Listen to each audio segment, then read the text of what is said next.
بسم اللہ الرحمن الرحیم۔ السلام علیکم دوستو، آج کی اس ویڈیو میں ہم آپ کو ہم سب کے پیارے آقا حضرت محمد مصطفیٰ صلی اللہ تعالیٰ علیہ وسلم کی زندگی سے جڑا ایک دردناک اور حیران کر دینے والا واقعہ سنانے والے ہیں۔ یہ واقعہ مسلمانوں کی بہت ساری کتابوں کے ساتھ ساتھ اسلام کی دوسری سب سے پاک یعنی کہ سب سے بڑی کتاب صحیح بخاری کے اندر موجود ہے۔ دراصل دوستو، یہ بات ہے اس دور کی جب مسلمانوں نے جنگ خیبر سے جیت حاصل کی تھی۔ یاد رہے دوستو، جنگ خیبر نام کی یہ وہی جنگ تھی جس میں مسلمانوں کا مقابلہ یہودیوں کے ساتھ ہوا تھا، اور اس جنگ کو جتانے میں سب سے بڑا اور سب سے اہم کردار جس انسان نے ادا کیا تھا وہ کوئی اور نہیں بلکہ حضرت علی شیر خدا رضی اللہ تعالی عنہ تھے۔ میرے دوستو، جنگ ختم ہو جانے کے بعد بھی آخری پیغمبر حضرت محمد مصطفیٰ صلی اللہ تعالیٰ علیہ وسلم نے اپنے ساتھیوں کے ساتھ کچھ دن اور خیبر میں گزارنے کا فیصلہ کیا تھا، یعنی کچھ دن اور خیبر میں رہنے کا ارادہ کیا تھا۔ میرے دوستو، یاد رہے کہ جنگ میں جیتنے کے باوجود بھی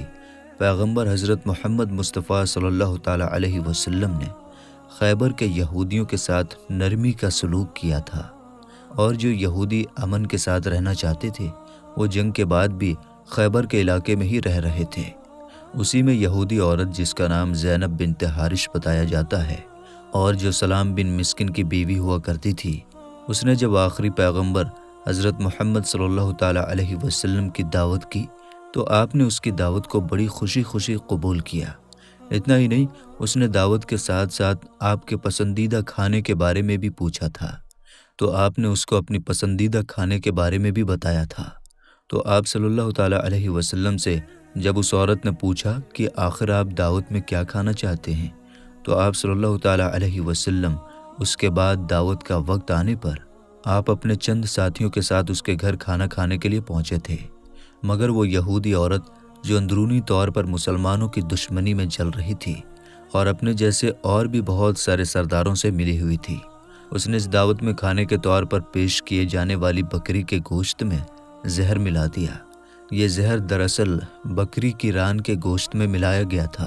کیونکہ دعوت سے پہلے جب اس نے آپ صلی اللہ تعالیٰ علیہ وسلم سے آپ کے سب سے پسندیدہ کھانے کے بارے میں پوچھا تھا تو آپ نے اس کو بکری کے ران کا گوشت ہی بتایا تھا۔ فی الحال جب دعوت کے دسترخوان پر زہر سے بھرپور اس گوشت کو پیش کیا گیا اور آپ نے جیسے ہی اس گوشت کی پہلی بوٹی کو اپنے منہ میں رکھا تو فوراً اپنا ہاتھ کھینچ لیا اور اپنے سبھی ساتھیوں کو حکم دیا کہ اپنا اپنا ہاتھ کھینچ لو، کیونکہ اس کھانے کے اندر زہر ملا ہوا ہے۔ مگر افسوس، اس وقت تک بھی آپ کے کچھ ساتھی اس گوشت کو صحیح طور پر کھا چکے تھے، جس کی وجہ سے زہر نے پوری طرح اپنا اثر دکھایا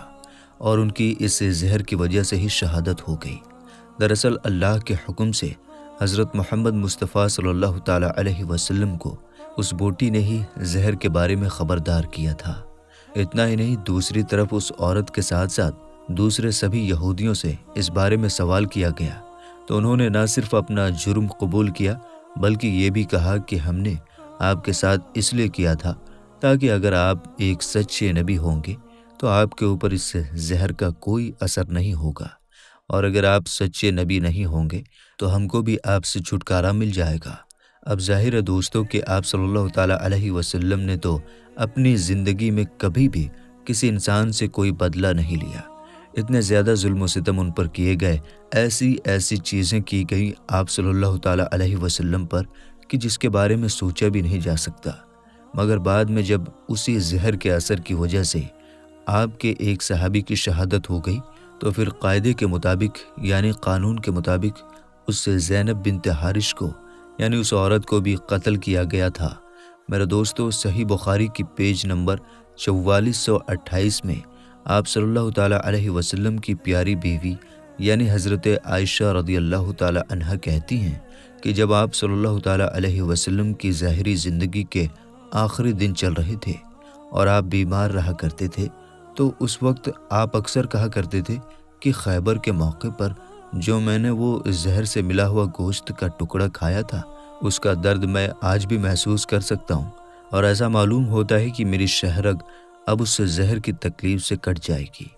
دراصل دوستو، خیبر کے یہودی جو میدان میں مقابلہ نہ کر سکے تھے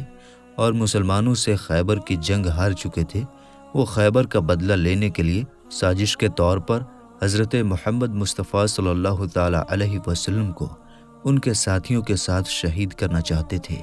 اس لیے انہوں نے زینب بنت حارث نام کی اس عورت کے ساتھ سازش کی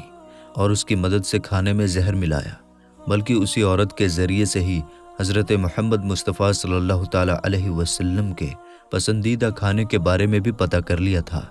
اور اس لیے انہوں نے بکری کے گوشت میں ہی زہر ملایا تھا۔ اس زہر کے اثر کی وجہ سے حضرت محمد مصطفیٰ صلی اللہ تعالیٰ علیہ وسلم کے ایک صحابی کی شہادت کے باوجود ہی زینب بنت حارث نام کے اس عورت کو قتل کیا گیا تھا، یا پھر معاف کیا گیا تھا، یا پھر بعد میں اس نے خود ہی خودکشی کر لی تھی۔ اس بارے میں اختلاف پایا جاتا ہے، یعنی کہ اس پر الگ الگ علماء اپنی اپنی الگ الگ رائے رکھتے ہیں۔ ہاں، یہ بات تو بہت ساری کتابوں سے صحیح ہے کہ حضرت محمد مصطفیٰ صلی اللہ تعالیٰ علیہ وسلم کے جسم مبارک میں اس زہر کا اثر ان کی ظاہری زندگی کے آخری دنوں میں دیکھنے کو ملا تھا، اور اسی زہر کے اثر نے ہی حضرت محمد مصطفیٰ صلی اللہ تعالیٰ علیہ وسلم کی وفات میں ایک اہم کردار ادا کیا تھا۔ حالانکہ دوستو، ہماری طرح آپ میں سے بہت سارے لوگوں نے پچھلے کچھ دنوں سے لگاتار سوشل میڈیا پر ایسی بہت ساری ویڈیوز دیکھی ہوں گی کہ جس میں ہمیشہ سے ایسی ویڈیوز بنانے والے لوگ یہ دعویٰ کرنے کی کوشش کر رہے ہیں کہ حضرت محمد مصطفیٰ صلی اللہ تعالیٰ علیہ وسلم کی اس سے زہر کی وجہ سے بڑی دردناک اور خطرناک طریقے سے وفات ہوئی تھی۔ اتنا ہی نہیں، وہ اس واقعے کے ذریعے سے حضرت محمد مصطفیٰ صلی اللہ تعالیٰ علیہ وسلم کے اوپر یہ دعویٰ بھی کر رہے ہیں کہ وہ ایک جھوٹے نبی تھے، معاذ اللہ، کیونکہ اگر وہ سچے نبی ہوتے تو ان کے اوپر زہر کا کوئی اثر نہیں ہوتا، کیونکہ جیسا کہ قرآن میں بھی اللہ تعالیٰ نے اپنے پیغمبر سے یہ وعدہ کیا ہے کہ ہم تیرے دشمنوں سے تیری حفاظت کریں گے۔ تو اگر محمد صلی اللہ تعالیٰ علیہ وسلم ایک واقعی میں سچے نبی تھے تو ان کی پھر اللہ نے حفاظت کیوں نہیں کی؟ تو ایسے دعوے کرنے والے جھوٹے لوگوں کو سب سے پہلے اس واقعے کو ایتہاسک کتابوں کے طور پر دیکھنا چاہیے، یعنی اس کے وقت کو چیک کرنا چاہیے، اس کی ہسٹری کو دیکھنا چاہیے۔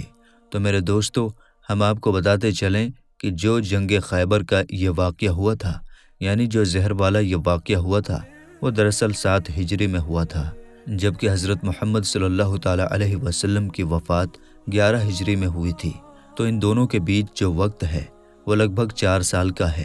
اب آپ لوگ ذرا سوچئے کہ ایک ایسا خطرناک زہر کہ جس کی وجہ سے ایک صحابی کی، یعنی حضرت محمد مصطفیٰ صلی اللہ تعالیٰ علیہ وسلم کے ایک ساتھی کی فوراً ہی وفات ہو گئی تھی، اور وہ تھوڑی دیر بھی اس زہر کے اثر کو برداشت نہیں کر پائے تھے، تو آخر اس زہر کو اپنے جسم میں لیے ہوئے حضرت محمد مصطفیٰ صلی اللہ تعالیٰ علیہ وسلم 4 سال تک کیسے زندہ رہے؟ یعنی 4 سال تک اس زہر نے ان کو کوئی بھی نقصان کیوں نہیں پہنچایا؟ تو اس بات سے یہ ثابت ہوتا ہے کہ آخری دنوں میں، یعنی حضرت محمد مصطفیٰ صلی اللہ تعالیٰ علیہ وسلم کی وفات سے بالکل پہلے اس زہر کا آپ کے جسم میں اثر دکھنا اس لیے تھا کیونکہ اللہ تعالیٰ اپنے پیغمبر حضرت محمد مصطفیٰ صلی اللہ تعالیٰ علیہ وسلم کو، اپنے محبوب کو شہادت کا مرتبہ دینا چاہتا تھا، جیسا کہ پیارے نبی صلی اللہ تعالیٰ علیہ وسلم کی خواہش بھی تھی، کیونکہ انہوں نے اپنے ساتھیوں کے ساتھ اس بات کی خواہش کی تھی کہ میں اللہ کی راہ میں شہید ہونا چاہتا ہوں۔ اس کے علاوہ یہ بات بھی غور و فکر کرنے والی ہے کہ حضرت محمد مصطفیٰ صلی اللہ تعالیٰ علیہ وسلم کو اس بات کی خبر کیسے ہوئی تھی کہ اس گوشت میں، اس کھانے میں زہر ملا ہوا ہے، کیونکہ آپ نے پہلا لقمہ لیتے ہی نہ صرف اپنے آپ کو روک لیا بلکہ اپنے سارے ساتھیوں کو یہ حکم دے دیا تھا کہ فوراً اپنے اپنے ہاتھ پیچھے کھینچ لو، کیونکہ اس کھانے کے اندر زہر ملا ہوا ہے۔ ورنہ ظاہر سی بات ہے، آپ کے وہ صحابی جو کہ آپ کی طرف سے رکنے کا حکم دینے سے پہلے ہی اس گوشت کے ٹکڑے کو پوری طرح سے نگل چکے تھے، ان کی تو بعد میں وفات ہو گئی تھی۔ تو ظاہر ہے کہ آپ صلی اللہ تعالیٰ علیہ وسلم کا اس بات سے پہلے ہی خبر ہو جانا کہ اس کھانے کے اندر زہر ملا ہوا ہے، یہ خود میں ایک اللہ کے پیغمبر کی نشانی ہے۔